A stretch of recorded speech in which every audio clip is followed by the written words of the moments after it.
Je crois que j'ai oublié mon texte. Je l'avais mémorisé, mais... Donc je vais essayer d'improviser. Je vous demande d'être indulgent avec moi. Nous sommes tous guidés par nos croyances. Chacun d'entre nous. Mais vous savez, nos croyances conditionnent notre façon de penser. Notre façon de penser guide nos actions. Et nos actions déterminent nos résultats. Si la plupart d'entre nous ont hérité de leurs croyances de leurs parents, d'autres, c'est au fil des expériences, des échecs, des réussites, qu'ils se sont forgés quelque chose. Mon nom, c'est Elhaj Boubacar Dansoko. Je suis entrepreneur avicole en République de Guinée. Je suis né un 13 avril 1994. Ça va étonner certains. Il paraissait plus vieux. Je suis né le 13 avril 1994, je le répète haut et fort. Et dans un petit village qu'on appelle Ditine, dans la préfecture d'Alaba. Je suis 4e enfant, mais premier garçon. À partir de là, tout ce que je vous dis, ce n'est pas parce que je m'imbibe de ma personne, mais vous avez pu comprendre que la vie m'avait déjà destiné à quelque chose de grand. Parce que vous savez ce que ça représente un premier garçon dans une famille africaine, de surcroît une famille guinéenne. Surtout après une sororité de 3. Donc les trois premiers enfants étaient des sœurs, des filles. Ce n'est pas pour dénigrer les femmes. Tout à l'heure, nous avons vu Fadima passer ici. Nous voyons bien que les femmes peuvent bien assurer. Mais, hélas, un garçon représente toujours une joie pour les parents en Afrique. Au point que le jour de ma naissance, paraît-il, que mon père, dans un coin de la maison, s'est retranché et a essuyé et a écrasé quelques larmes. C'est des choses qui me parlent. Ça m'a été raconté plus tard par ma mère. J'ai toujours cru en moi, peut-être à cause de tout ce qu'on m'a raconté sur les conditions de ma naissance et que je viens de vous dévoiler. Au point qu'un jour, autour d'un précepteur religieux qui nous racontait l'histoire d'un être parfait, un être qui serait né en Arabie, grâce à une religion, a pu fédérer tous les Arabes. Au point que, grâce à cette religion, il a pu répandre l'islam un peu partout, même en Afrique. J'étais tellement subjugué par l'histoire que je me suis levé. J'ai dit, Karamoko, je te promets que je vais être cet homme-là, le successeur, le digne successeur de cet homme. Et qu'a-t-il répondu? Astaghfirullah, astaghfirullah. Ce n'est pas possible du tout. Le prophète, c'est le prophète. Il ne peut pas y avoir d'autres prophètes à part toi, à part lui. J'étais très déçu, sincèrement. J'étais tellement déçu que je me suis retranché. Il l'a vu, il l'a senti. Il a vu qu'il m'avait vexé. Mais pour se reprendre, il dit, je pense que tu peux être par contre un calife.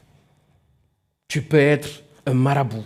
Tu peux être quelqu'un qui rassemble, quelqu'un qui va sortir les gens de la pauvreté, quelqu'un qui pourra aider les autres.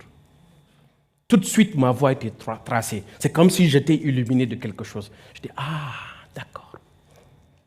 Oui, Karamoko, je te promets, Inch'Allah, la personne que tu as prédit le sera. Et ça, j'avais juste mes 7 ans. Ce qui étant, beaucoup d'eau ont coulé sous le pont. Et d'ailleurs, je profite de l'occasion pour prier sur sa tombe. Ce Karamoko est décédé. Je lui souhaite le paradis éternel. Et donc, j'ai continué. De Ditine, nous sommes passés à Labé avec mes parents.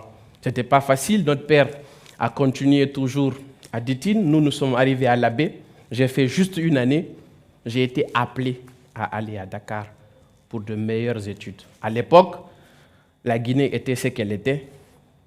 Donc, on cherchait en Afrique de l'Ouest à aller quelque part où ce jeune homme-là qui avait tant d'ambition et qui était le premier garçon d'une famille, où il pouvait en ce moment avoir des études beaucoup plus qualifiées.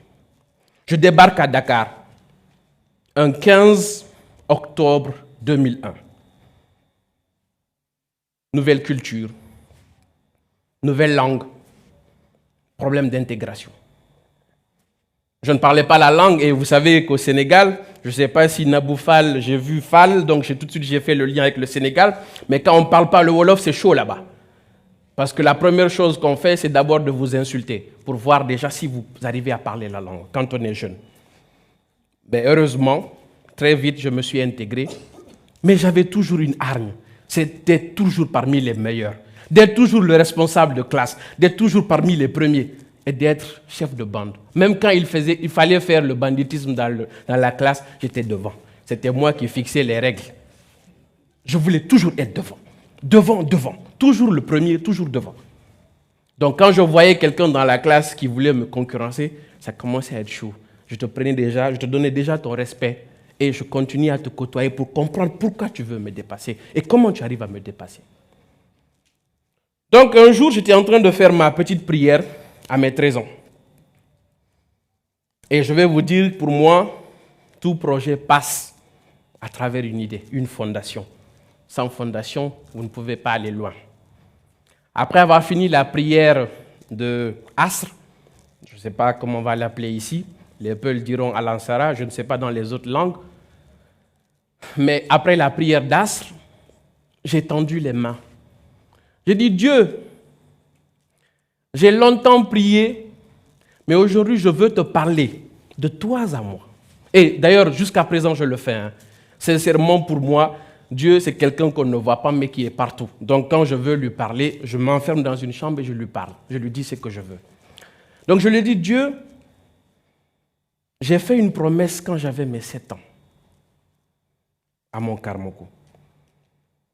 Je sens quelque chose en moi. Je voudrais juste nouer un pacte avec toi. Le pacte, c'est quoi? C'est que rends-moi fort, rends-moi riche. Fais de moi quelqu'un qui est toujours parmi les premiers. Et je te promets, tous ceux que je rencontrerai sur ma route, je les aiderai à s'en sortir. C'est la seule chose que je te demande. Fais de moi à 18 ans un homme qui est marié. Donne-moi une excellente épouse. Permets-moi à 25 ans d'être milliardaire. Je le disais, et à l'époque, sachez que je pensais qu'être être riche, c'était à partir de $100 000. Donc je souhaitais vraiment avoir $100 000 dans la tête. C'était ça. Quand j'avais mes $100 000, c'est fini, je suis riche. Aujourd'hui, j'ai compris que c'est très loin de ça. Quand on parle de 200 milliards avec, je ne sais pas, Elon Musk et Jeff Bezos, je me dis que vraiment, 100 000, c'était du n'importe quoi. Mais je disais, Dieu, aide-moi à avoir juste $100 000 à mes 25 ans. Après, à partir de 35 ans, sincèrement, je me disais, bon, je vais faire peut-être de la politique. Et vraiment, je n'avais rien tracé au-delà de 55 ans. C'était une prière que j'ai faite quand j'avais 13 ans. Aujourd'hui, je vous le dévoile. Et à partir de là, les choses se sont engranchées. Je pense que la loi de l'attractivité, ce n'est pas totalement faux, parce que tout le temps, on est guidé par ce que l'on pense. J'agis, mais dans mes agissements, je suis surpris de comprendre que le rêve-là a eu un impact sur ma vie et continue à en avoir. À 18 ans, je me suis marié, effectivement. Aujourd'hui, je suis père de 3 enfants à 29 ans. Donc, je continue. Donc, à 18 ans, je me suis marié. Je disais à 25 ans, je voulais être milliardaire. Pour moi, $100 000, ça représentait cela. Et je peux vous assurer que bien avant, j'avais compté les $100 000. À 24 ans exactement, donc 1 an en avance. Et à partir de là, vous savez, l'homme n'est jamais satisfait. Dès que j'ai eu mes premiers $100 000, j'ai commencé à dire, ah Dieu, bon, je pense qu'on va revoir le truc. Hein. Je voudrais qu'on aille un peu plus loin.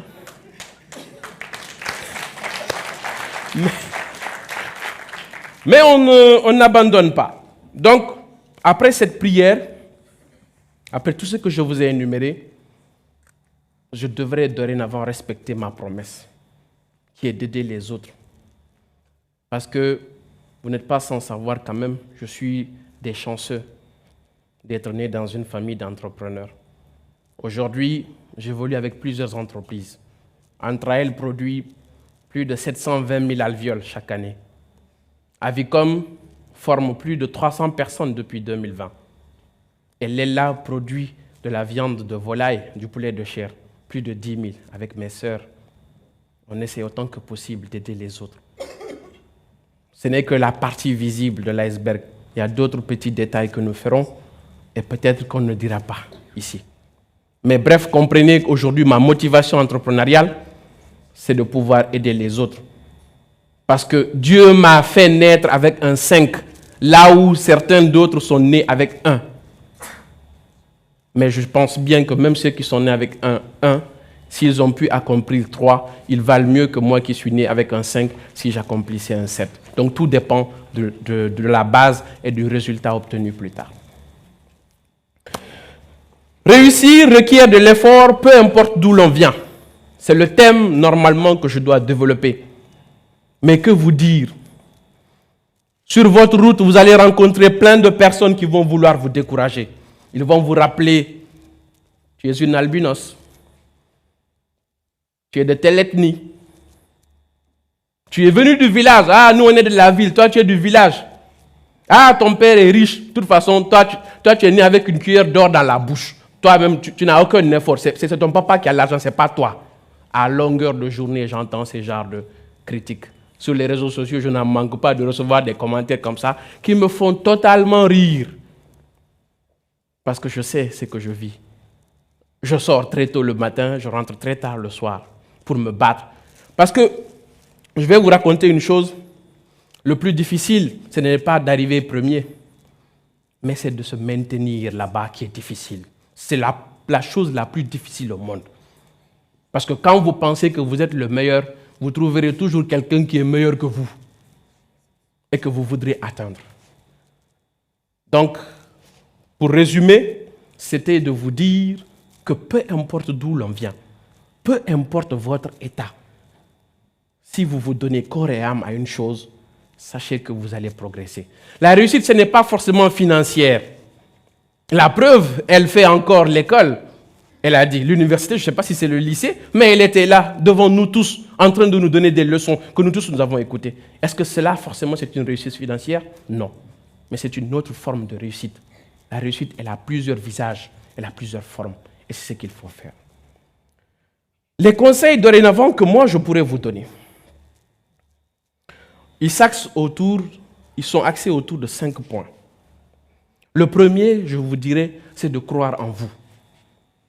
Je crois que si je suis arrivé aujourd'hui à ce stade, c'est parce que j'ai bien cru en moi. Je n'ai pas écouté les autres. J'étais obstiné par quelque chose d'être toujours parmi les meilleurs. Partout où on devrait parler bien, il faut que je me trouve là-bas. Donc, c'est de croire en vous. Mais également, le second point, je dirais, c'est de vous faire accompagner par des personnes positives. Je pense que c'est l'un des speeches de Fadima, non, plutôt de Serge, qui a beaucoup attiré mon attention. Il a parlé d'un individu ici, que je ne peux pas rappeler le nom, mais je pense que c'est un monsieur Touré. Il a dit qu'il s'est fait accompagner de cette personne. Pour mon cas, ça a été ma famille, ça a été mes parents, mais aussi d'autres personnes que j'ai rencontrées sur le tas et qui ont contribué énormément à me faire réussir et à me dire que peut-être ton rêve, il n'est pas si faux que ça. Il faut le continuer. Au-delà de ça, je vous dirais de commencer petit. Ne voulez pas aller trop vite en besogne. N'allez pas trop vite en besogne. Ne faites pas de très grands pas, ça vous déséquilibre. Commencez petit à petit. Petit à petit, on dit que l'oiseau fait son nid. Pas à pas, on finit finalement par réussir ce qu'on a envie de faire. Quand on est trop pressé, je vous donne juste un exemple, une parenthèse, je regarde le temps en même temps, c'est de vouloir emprunter de l'argent partout. Au départ, quand on est entrepreneur, on pense que le problème se résout avec l'argent. Plus d'argent ne va pas résoudre le problème. Je le dis et les gens sont choqués, mais c'est ça la vérité. Quand on veut aller trop vite, on finit par prendre beaucoup d'argent et c'est de l'argent qu'il faut rembourser. J'ai fait cette expérience avec la banque et je pense que ça m'a beaucoup servi. Parce que le taux d'intérêt, il ne pardonne pas. La banque, ce n'est pas ta famille. La banque, ce n'est pas ta famille. Donc, chaque mois, ça tombe et il faut prendre. Et enfin, qu'est-ce que je voulais dire, c'est de vous former. Continuez à vous former. Vous n'êtes pas meilleur que les autres. Donc, qui n'avance pas, recule. Parce qu'en réalité, pourquoi cet adage est important, qui n'avance pas, recule? Parce que si vous n'avancez pas, les autres, eux, ils avancent. Donc, finalement, c'est vous qui reculez. Donc, formez-vous, continuez à vous former tout le temps, de telle sorte que vraiment, c'est-à-dire on ne finit jamais d'apprendre.